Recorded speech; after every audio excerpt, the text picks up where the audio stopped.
Good morning, everyone, and welcome to another webinar from Borderless. We're joining you here today to talk all about the sponsor management system portal. We're going to be walking you through a very hands-on version of the sponsor management system portal. We're going to be going into a lot of detail. We're going to be talking about all of the key things you need to report via the sponsor management system. What to report, where exactly to report it. That system can be quite confusing if you haven't used it that many times before, and also reminding you all of those key compliance deadlines and important responsibilities that your business has via the sponsor management system. So thanks very much for joining. By way of introduction, if this is your first Borderless webinar, my name is Matt. I'm the CEO and co-founder here at Borderless. I'm going to hand over to my colleague, Alina, to introduce herself in just a second, but a brief summary of Borderless. Borderless is essentially an end-to-end technology platform for UK businesses with sponsorships, so that's home office compliance, visa processing, CRS requests, and of course we also support all of your sponsored workers and individuals through their immigration journey as well. So that's a little bit about Borderless. We'll talk a bit more about what we can do in a second. Hand over to my colleague Alina now to introduce herself. Hi, everyone. So my name is Alina. I'm a senior immigration advisor here at Borderless. I've been working here for about 2 years now, so I have quite a lot of experience in immigration. I'll be answering all the questions on the chat as well as the Q&A towards the end, so feel free to pop over the questions and I'll be happy to answer them. Sounds good. And Alina's going to be taking the middle section of the webinar here today as well. So a little bit more of an introduction to Borderless and what Borderless stands for. Our vision here at Borderless is to create this world where borders are no longer barriers, where anyone can move anywhere seamlessly and safely. Now, if you're a UK business involved in sponsorship, or if you're a sponsored worker today in 2026, that often isn't the case. There's a lot of friction, a lot of barriers, a lot of issues that we typically find that UK businesses encounter when it comes to sponsorship. And if you've had a go at these systems yourself, you've probably found them quite confusing, quite complicated. And so that's both the business and the individuals. And this is exactly what we want to do to enable businesses build this world where borders are no longer barriers. So that's what we stand for here at Borderless, and that's all the things that we do at Borderless are compatible with that long-term vision. And what does that mean specifically for you as a UK business? It's all about simplifying that complexity of immigration for yourself as a business, and also, of course, for the sponsored workers that you support as well. The UK government doesn't make it easy. There's lots of rules, lots of regulations. We'll talk about compliance a little bit later on. And so that's what Borderless is here to be, that trusted partner for you, to make sure that we are simplifying the complexity of immigration and make it really easy for you as a business to ensure business continuity, reduce risk, and make sure that everything is fully protected as well. So that's how we operate here at Borderless. Now, in terms of the agenda for today's session, we're going to be talking through the sponsor management system in a little bit more detail. But before we go into the screenshots and the system itself, we wanted to spend a bit of time talking about why the sponsor management system is actually a really important system. It's essentially that key link between you and the government, and as a reporting vehicle and mechanism. We want to talk about what you need to report, the deadlines for reporting for each of those things, and then of course we'll go through that portal. We'll take you through a bit of a screen-by-screen walkthrough of the sponsor management system. Of course, if you've got questions as well, please put them in the chat and we'll be able to pick them up as we go. And then we're going to share a bit more about what we see from the front line at Borderless. So we're supporting nearly 600 businesses now, and of course a lot of those businesses are using Borderless, to interact with the sponsor management system. We connect directly to it. But for those businesses that aren't using Borderless or interacting with the sponsor management system directly, we'll share some of the common mistakes we see, and also very practically how you can actually prevent some of these from issues from occurring as well. Now, we'd love to keep these sessions really interactive, so there's a public chat, a private chat available, and also the webinar sessions are all recorded as well. So do please keep those questions coming in on the chat as we go through today's session. Now, to ask a question, to understand a little bit more about who we have on the session today, I'm going to release a poll question. So this question is, if the Home Office order walked into your business tomorrow, how ready would you feel? How comfortable would you feel with that environment if they called you at 8:30 in the morning and said, hey, we're outside, we'd like to come and inspect, please? So do you feel completely comfortable? Everything is ready, all the records are intact, no issues whatsoever? Do you feel somewhat confident, mostly confident, but you'd be worried about some key areas of the business? Maybe something hasn't gone right in the past, maybe there's some current gaps, maybe there's historic issues, maybe you haven't quite fixed that process. That would be the mostly camp.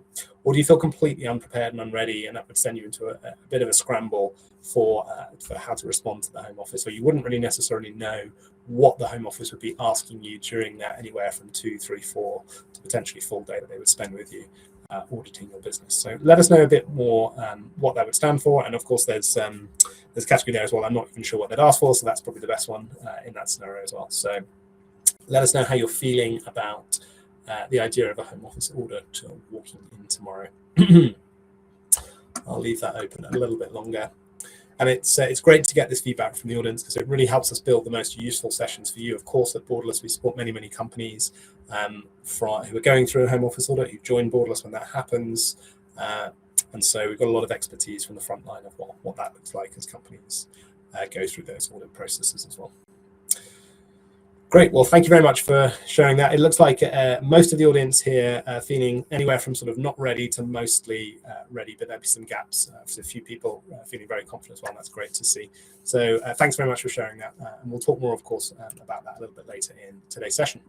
Now, I wanted to start with some data. So this is a chart of the number of sponsor license revocations by year for the last 5 years. And you can see from this chart that the number of revocations is really picking up. So even from 2023 onwards, we saw a doubling from 2021.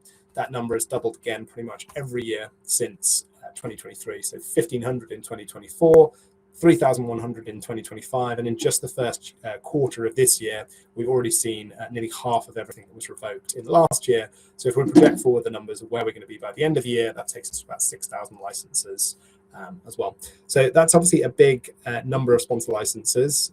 It's on course to double, and of course those fines and penalties that business can encounter. Yes, it can be the license revocation, but it can also be that financial penalty, anywhere from £45,000 to £60,000 per event, per issue that the Home Office encounters. So obviously some potentially big numbers there, and the government has been very willing to issue fines and penalties to businesses who are not compliant in there. So a lot more revenue being raised by the government on these topics as well. So these can obviously have very big impacts for your business. The first one is, of course, if your sponsor license is revoked, you can't sponsor or employ any sponsored workers immediately from that point in time. So your sponsored workforce would need to immediately cease working. You would no longer be able to legally employ them. And that means, of course, their permission to stay in the UK is cut short, which I'll talk about in just a second, but obviously very significant implications for that individual as well. Normally means 12 months before you can apply again. So a potentially really long cooling off period, not being able to access any individuals in the UK who require sponsorship. And of course, potentially those fines, if you do continue to employ those individuals, or if there are other issues that the Home Office encounter as part of that revocation process, can be really significant. So that's the impacts on the business. There are also implications for individuals if there's some really serious breaches in terms of civil fines and liability as well. So lots and lots of business, negative business impact there. Now, for the individuals you sponsor, of course, it's a really big thing for them. They would have typically around the 60-day mark to find a new sponsor, or they'd need to leave the UK fully. So a very significant event for them. And of course, that means that all of the things they built in the UK, their life they built in the UK, could potentially be gone without that license. And of course, any dependents who are tied to that visa application could potentially also be affected, and really none of that is their fault. So it really means that the business has a duty to enforce and protect its sponsor license, and making sure that the compliance position of the business is in a really strong state of affairs, because it's not just the business, it's all of the things that that businesses support. And of course, a lot of this is never really intentional. No one really decides to miss those reports. It's more a case of operational errors. The deadline passes silently. We're unaware of when that actually potentially happens. And obviously that can be quite significant. So the sponsor management system is the way that that is the online portal that is responsible for managing your sponsor license. Every reporting duty that you have as a sponsor must run through it. Now, of course, if you're using Borderless, you can report all of those change of circumstances via Borderless. It will be interpreted by our team and only pushed to the Home Office system when it's been fully validated and enforced. So that's your primary conduit mechanism to the government to make sure that things are reported accurately. And the system, I don't know if you've used the sponsor management system before, but we typically find it's not the most friendly or system to use first time. It looks like it's come from about 1980 in terms of the way the system has been designed. It's incredibly confusing, non-intuitive, and it's incredibly passive as well. So it's not going to tell you anything about visa expiry dates, COS expiry dates. It's really just that one isolated piece of software that you need to navigate the maze to be able to actually report it back to the Home Office. So it doesn't have any reminders. It doesn't really have any confirmations. It doesn't trigger email confirmations saying, "Oh, thank you for doing this." It goes into some Home Office backend that's very difficult to actually understand where has that gone. And also in terms of status updates, very, very difficult to see where anything's at. It's one of the most frustrating systems, I don't know about you, that we find has been built. So very, very difficult to see any history or audit logs as well. But it is, unfortunately, the system that the government mandate employers to continue to use. Now, in terms of the users of this system, there's parties that can actually access the system. So the authorizing officer, that's the person that has overall first responsibility for sponsorship within your business. Essentially, they typically own the license, the sponsor license, and they are responsible for all the activity that passes through the sponsor management system, hence the name authorizing officer. And of course, those authorizing officers typically level 1 users as well. And that level 1 user is someone with full permissions for the sponsor management system. They can access all the different aspects of it. They can see all the reporting, the CRS requests and renewals, license changes. They can see the full visibility of the system. And the level 2 user is essentially a lower permissioned, more limited access user. They can access specific things for their COSs of report worker activity, but they can't really structurally change the license in any way. So there's 3 different types of users who can access the system here. So you can imagine a world where the authorizing officer accesses it, but there might be many, many level 1 users also accessing the system, and it becomes very difficult to see what's going on. So I'll hand over to my colleague Alina now, who's going to take us through a bit more about the sponsor management system. Over to you, Alina. Perfect. So I think, like Matt said, the SMS isn't exactly the most user-friendly. So I think for the first half of the job is essentially knowing what triggers a reportable event and when to report it as well. So that's kind of what I'll be covering in this section. So Matt, if you could go to the next slide. Perfect. Yeah, so there are essentially 2 deadlines that you need to be aware of. The first one being that there is a 10 working day deadline for any event that is related to a sponsored worker's situation. And there is a 20 working day deadline for any event that's related to a business change. So that's things like a change in ownership, a change in authorizing officer, potentially a merger, or a overall company size change, which could also affect your immigration skills charge that you're paying. So all of these things need to be reported within the correct timeline to ensure that the company does remain compliant as well throughout the sponsorship license. Matt, if you could go to the next slide. Perfect. So the first scenario is that your new hire's visa has been granted, but their start date comes and goes and they've not begun working. So when does the Home Office need to know? So essentially, the Home Office does allow a 28-day work delay in terms of a start date. So that is essentially whichever is the latest of your cause start date, your when your visa was granted, or potentially if you're coming from overseas, potentially the date on your vignette as well. So it's 28 days from that start date, and it needs to be reported within 10 working days from the worker not starting on that date, if that makes sense. So essentially, it's really important to make sure that you're counting down those dates, whichever is the latest. Keep a note of that on your internal HR record system, and also count down those days, 28 days from that date, to make sure that you are reporting it correctly as well. Perfect. On to the next slide. So there are essentially 2 rules in terms of absences. So the first one is an unauthorized absence for more than 10 consecutive working days. So if an employee is absent from work for more than 10 days in a row, that needs to be reported within the 10th working day. And you have 10 working days from the 10th working day to report that. So again, it's really important to keep track of all of these dates. It's a lot of calculations that goes into it. And I think this is where Borderless comes in handy as well. We'll be able to advise you in terms of when something needs to be reported and when it doesn't need to be reported. So it's always good practice to make internal notes of these as well. And then the second exception here is in terms of an absence is where a worker has been absent on reduced pay or unauthorized pay for more than 4 weeks in a row. So that typically is a more concerning trigger because that means that the worker essentially has been not meeting the salary as per their COS for over a month, basically.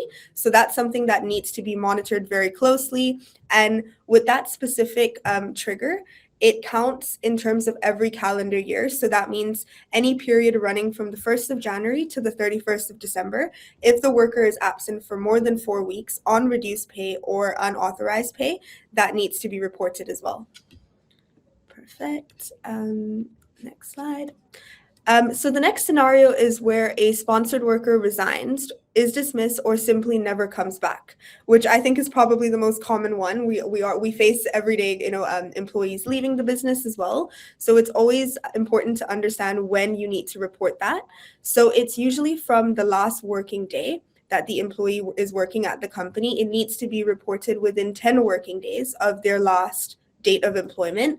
And in terms of things that you need to report when you're doing the report itself on the SMS, you would need details like the worker's last known address, worker's last known email address as well, because this is really important so that the home office can then communicate to the worker itself that their leave has been curtailed. So it's really important that these records are accurate internally as well, so that they're communicated properly to the employee, so that the employee is aware of what their status currently is, how long they currently have in the UK as well, and just in terms of them making an informed decision in terms of what to do next. Perfect. So the next one is a bit tricky. So this is basically relevant for when a worker has been promoted or there's been a change in their role or a salary change. So typically anything related to salary changes or job titles changing, that is quite straightforward. It's just a reportable event that needs to be reported on the SMS within 10 working days. The same applies to any changes in work locations as well. So that simply needs to be reported on the SMS. However, where there's been a material change to a worker's job description or job title that no longer puts them in the assigned COS within the job description in the assigned COS, that is particularly where that kind of raises a flag, basically, because in those situations, you would need to assign a new certificate of sponsorship to that worker and ensure that the job descriptions match whatever occupation code fits the job description, and also that the worker is paid in line with the salary for that specific occupation code as well. So it's really important to identify, to separate these two, basically, because what we do see a lot of the times as well, especially in the care industry, sometimes a carer could be promoted to a senior carer, and sometimes new causes aren't issued in the correct format or in the correct time. And also sometimes they can start working as a senior carer before that senior carer cause has been issued, which is also a compliance concern. And if any of you are doing that at the moment, that's something to really pick up on, to make sure that a cause is assigned under the correct occupation code before a worker takes on those responsibilities, even if they're already employed within the business. Perfect. Okay. And now we're just going to cover some changes in terms of your businesses. So in terms of what triggers this, it could be a change in authorizing officer, change in key contact, adding a level 1 user or removing a level 1 user, adding a new company name, or reporting a change in address as well. That's also extremely important. So usually what the home office does is that if you're ever requesting any COSs or making any changes to the licenses, the home office in the background will do their internal checks to make sure that your records, as per the SMS, match what's on company's house as well. So that's why it's really important to make sure that you're reporting all of these changes, because in the event that you have missed the deadline or missed the 20 working day deadline, the home office will pick up on that in the next thing that you do. And for example, your cause request in the future could be refused because you've not reported a change in ownership or a change in working address. So things like that, they all coincide, and that's why it's really, really important to adhere to this timeline as well. And you'll see as well the last 2 points in terms of potentially a merger within the business or a takeover. Those are more high-level business changes that are quite complex. So if those situations do apply, it's really important to look closely to see if the legal entity of the business has changed at all, because that could be the difference between you keeping your sponsor license or you potentially having to apply for a new sponsor license under the new ownership as well. So it's really important to understand these changes and understand what actions need to be taken as well. Perfect. Yeah, so we're just going to stop on the slide for a second, just for everyone to be able to screenshot it, because I think it's quite important to understand the difference between the 10 working day deadline, what to report when a new cause needs to be issued, and also the 20 working day deadline. Perfect. So we'll just leave it for maybe another few seconds, and then we can proceed. Matt, I think we can go to the next slide. Perfect. Yeah, and then now we're just going to quickly send out a poll just to see how confident everyone is in terms of using the SMS, so I can get a rough gauge, and then I'll guide you guys in terms of how to use the SMS as well.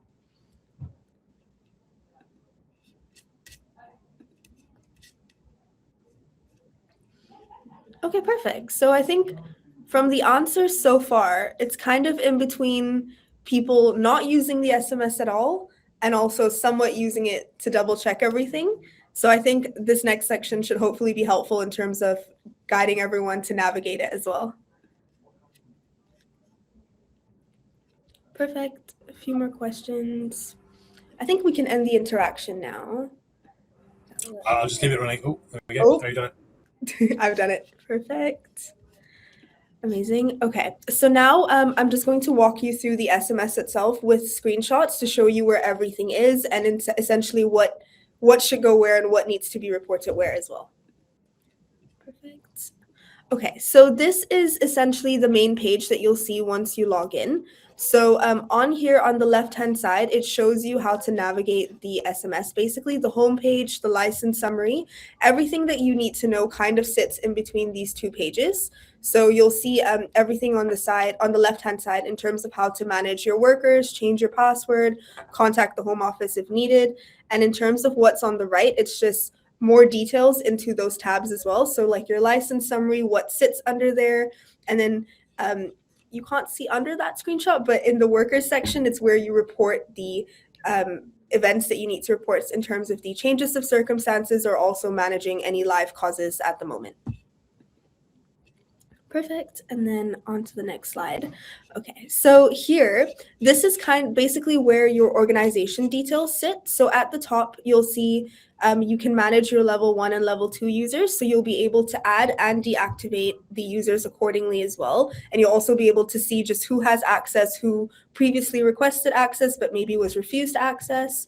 You'll also be able to, if you click into your license summary on the left-hand side over there, you'll be able to see your sponsor license number, your authorizing officer's details, as well as your key contact details, and the most important, your cause allocation, how many causes you have remaining, when they're due to renew, and when they're due to expire as well. So we would really strongly recommend checking this page quite regularly, especially in terms of your causes, so that you can do some cause planning in line with any future hiring plans you have as well for the next 6 months. Matt, if you could go to the next slide. Perfect. Yeah, so this is just an in-depth view of the level 1 and level 2 users tab. So on here, you can see you kind of have the history of who was deactivated, who was refused, who's still active as well. And you'll be able to see their user IDs. You won't see their password. That will be sent directly to the users itself, but you'll be able to identify their user IDs over here. And basically, the sponsors who have level 1 users on the SMS, those are typically people who are authorized within the business to navigate the SMS, assign causes. And then like Matt said, level 2 users typically have less permission than a level 1 user as well. Perfect. And then on this slide, it basically shows you essentially how to navigate assigning a COS, whether it's an undefined COS or a defined COS. So you would click create and assign, and then that will take you the steps by steps in terms of how to assign a cause under the different categories. Defined COSs as well. So here's where you potentially are applying for a defined COS, or you're reviewing all the ones that have been granted and going ahead to assign them to a specific employee. And then also at the bottom, you'll see sponsorship duties. So that's where all of the reportable events sit for migrant workers as well. And then also managing work addresses. So this is basically a tab where it allows you to add work addresses so that when you are assigning a cause later on, it's pretty much easy for you and you're able to just click the drop down to identify the work address as opposed to typing everything out on the cause itself when you're assigning it. So it's just a little quick hack. Matt, if you could go to the next slide, please. Perfect. And this shows you an in-depth view of how you're reporting a migrant activity. So basically here, once you click report a migrant activity, this tab should pop up. And here it basically allows you to enter the relevant information for that specific employee. So you could enter their family name, passport name, or given name, or date of birth, or the cause number if you do have it. A little hack as well, if you aren't able to find the workers using these filling in this information, you can also type a percentage sign on the family name section, and that will pop up with all of your sponsored workers, and that should hopefully help you easily identify the worker you're trying to report the change for. And basically, if you click next from this tab, once you've identified the worker, it should basically take you to all of the reportable events, and on there you can click the category that you're looking to report the change under, basically. Perfect. Matt, if you could move to the next slide. Perfect. And now on this tab, it basically shows you where you're reporting all of your business changes. So the first one that you can see at the very top, it's where you're replacing your authorizing officer. So that's where you're inputting your the new details for the authorizing officer. Below, you can see amend your current authorizing officer's details. So that's things like potentially an authorizing officer's email address changing, or a name change, or contact information, things like that. And then also replacing your key contact at the bottom. And what you'll see throughout the screen as well, it's cut off, but at the bottom, you should be allowed to add or remove any branches as well, or surrender a license. So this is essentially the page that matters the most for all business changes, because if you click into it, there will be a drop-down tab with all the types of changes that you can report, and it's in line with the guidance published from the Home Office as well. So anything that sits within this tab needs to be reported within 20 working days of the change taking effect, basically. Amazing. And yeah, on to you, Matt. Great, thank you, Alina. I hope that was a really helpful summary of the sponsor management system. Of course, if you don't like that system, then there's going to just stay tuned, because we're going to show a bit more about how Borderless can help with all these matters, and there'll be a link to explore a bit more about Borderless. I'm going to go into now what we typically see in terms of ongoing mistakes from businesses that we speak to on the front line every day, and this is right from the top. So essentially, we see reports that should be changes of circumstances. They're filed sometimes as sponsor notes against a certificate of sponsorship. So there is an option to add a sponsor note on COSs, and typically that would be quite minor changes. But when we're reporting on changes, it's really, really important that it goes through the right mechanism, which is, of course, as Alina's just described, that change of circumstance for that individual, typically within that 10 working day time frame. So that's a very, very common mistake we see, and that, of course, is not a compliant way to report changes of circumstances. The second one we see is reporting in the wrong categories. There are a list of different options you can pick. Again, quite a confusing list. There's potentially, we see uncertainty as to which category should be selected for a change of circumstance report. So make sure that is reported in the right category as well. Really, really important. Make sure you click through to the end of the process as well, because there's an option to save these things rather than actually submit these things. So complete the process, adding in that supporting detail in that description field, and fully submitting the change of circumstance request. As we mentioned before, there is no email confirmation to confirm that you've submitted that COC. That would be very helpful.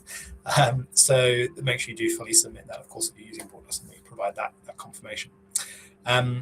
Make sure that you have multiple level 1 users active on your sponsor management system. So it's quite easy actually to get locked out of your own sponsor management system and have to spend a long time with the Home Office getting access back to that system. Having the right users added to that system, making sure that if someone has left a business, they have been deactivated, but typically also having multiple level 1 users on your system is really, really important to make sure that you can actually access it. As well, we've talked about the fact that it's very difficult for you to see in the sponsor management system where changes have been reported and the audit log against those changes. So we do recommend also having an internal record of what's been reported, when it was reported, why it was reported, and of course, Borderless tracks that full audit log for you as well. So those are some of the common mistakes we see specific to the sponsor management system. Of course, lots of different ways to make mistakes there. Those are some of the most common ones that we typically see. And so what we recommend you do in terms of the most efficient internal reporting process for your business, the best thing to do is to really firstly get organized from the beginning. So just have a single individual or multiple individuals, but at least understanding who is doing what as it relates to sponsor management system. Perhaps that single individual, and if that single individual is away, then you've got a backup individual who maybe also has level 1 access. And then it really means that there's not a, oh, I thought you did it, you might have done it situation. One person is clearly responsible for all of the SMS reporting. Making sure, as Alina showed you on that slide, you are tracking, monitoring, measuring those days and times to be able to report things back into the sponsor management system. Really, really important that actually make sure that you can report things on the relevant time frame as well. Of course, the clock does start when the event happens typically, so making sure that you have that deadline logged and that you can report it ideally at that point and certainly within that time window. And then making sure that you are storing all the information you report on the sponsor management system, generally speaking, against your employees' employment file to make sure that you've really got a full audit record and track. Because the Home Office, for example, if they do come and audit you, they may ask you, hey, can you tell me about this individual? When did they initially start working for you? Why did they start working for you? All of that. Recruitment aspects, the ongoing compliance through the time they were with you, and then critically as well, the time when you may have, for example, reported the leaving date as well. So all of that wants to be against the employer's file is a really, really solid way to approach these reporting things. And this is typically what Borderless can help you do in relation to all of these compliance matters. The best way to think about Borderless is a proactive system that's going to tell you when issues potentially are starting to emerge, what you need to do to essentially fix them, and being very, very proactive with you there. So Borderless essentially is tracking every sponsored worker, it's flagging reportable events, and it's storing the full evidence and audit logs against that. So you don't really need to rely on someone remembering to do these things. Borderless is fully connected to your sponsor management system. So we can actually report those change of circumstances through Borderless. A couple of clicks to do that on the platform, and then we are connected to your sponsor management system. So we can actually report those down for you. You don't need to worry about all those screenshots that Alina showed you before. You can just use Borderless to do that as well. So obviously lots of capability within the system there, but just wanted to highlight that one part of the system where it can help you, specifically related to sponsor change of circumstance reporting. And we're really proud of the fact that the average compliance score of customers who start using Borderless, if they're coming in with 40, 50, 60% compliance scores at the beginning, the average compliance score across the customer base 90 days after joining Borderless is dramatically improved. So on average, 95%. Obviously, we want everyone to get to the 100% mark, but it's a dramatic improvement in the amount of compliance, the compliance position of the organization, and even just seeing exactly where you stand from a compliance perspective, where the gaps are, what you need to do these things is a really, really big lift that we can offer your business. So really moving away from potentially memory or those spreadsheets with lots of different tabs and things to remember in the system to bring it into one single system, and source of truth for sponsorship compliance. Great. Well, we want to leave plenty of time for questions from the audience here today. I'll leave you with just a couple of additional bits. So the first one is around the sponsor license duties, the guidance for authorizing officers. So that's the QR code on the left-hand side. If you scan that code, it's going to take you to a really handy, I think it's a 2-page, very visual checklist for the responsibilities that authorizing officers in particular have for sponsorship. So you can actually scan that, download it, print it off, and use that as a bit of a checklist if you want to go through what needs to be changing from a sponsorship compliance perspective. If you'd like to see a more fully fledged demo of the Borderless platform in action, that's the QR code on the right-hand side. So you just need to scan the code there. You can actually just put a couple of details in, and you'll be able to directly find time with our team. So you can book some time this afternoon, tomorrow, later in the week, whenever suits you best to speak directly to the team if you'd like to learn a little bit more about what Borderless can offer. Great. I'm going to hand back to my colleague Alina to pick up some of the questions that we've had coming through the chat. Over to you, Alina. Perfect. Okay, so I'm seeing a lot of questions around absences and reduced pay and potentially unpaid absences as well in terms of maternity leave or SSP. So I just want to cover that in a bit more detail. So the Home Office guidance basically says that where a worker is on reduced pay or unpaid leave, for more than 4 weeks in any calendar year, typically the Home Office requires that this needs to be reported. And not only that, the sponsor must then also stop sponsoring that worker if this is the case. However, there are permitted exceptions. So this will apply to a lot of the questions that have been asked right now.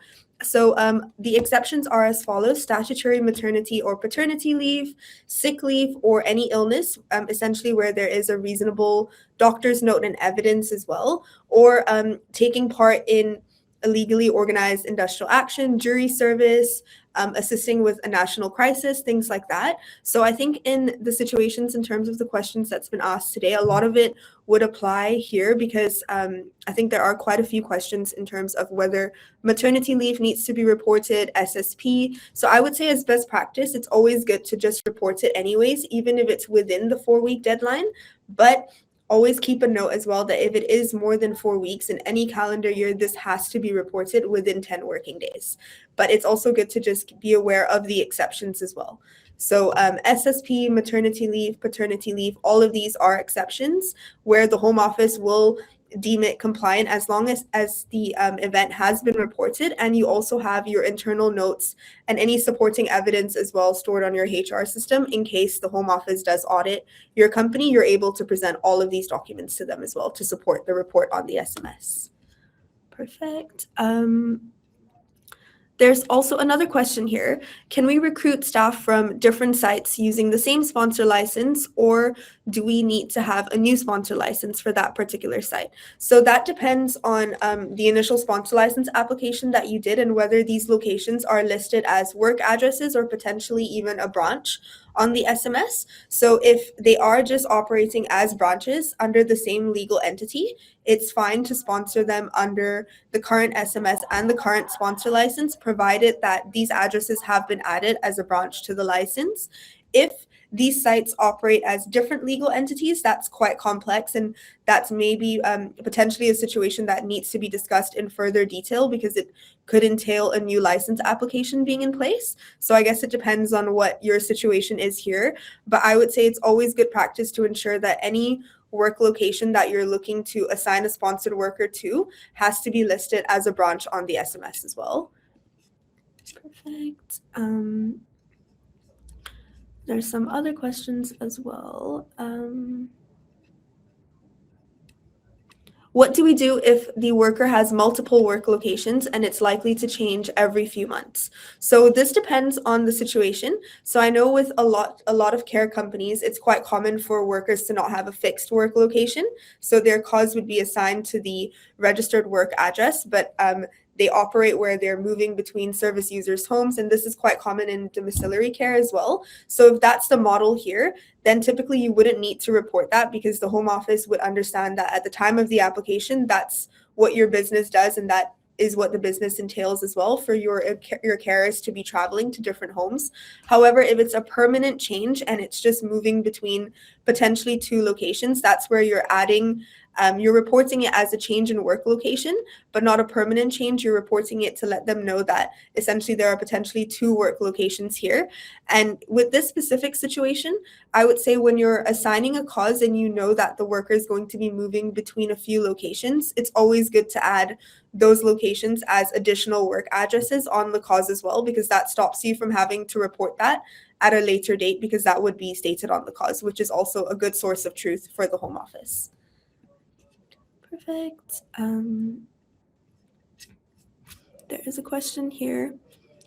Some of our sponsored members of staff swap shifts with each other. Sometimes this means that 1 week might drop below their cause hours, but we'll have more hours the following week. Do we need to report this? So with this, you wouldn't need to report that in itself. But what I will say is that with that, I would be really careful in terms of the new rules that have taken place as of April 8th, where the pay periods have now changed. So previously, the Home Office would assess how compliant a sponsor is, where depending on the pay averaging out over the years. So basically where there's been a dip in salary in the past, it would give sponsors the opportunity to make up for that 2 months from now. And that puts them in a good position because the annual salary would average to be compliant because they would have met it overall. However, now the Home Office, as of April 2026, have changed that.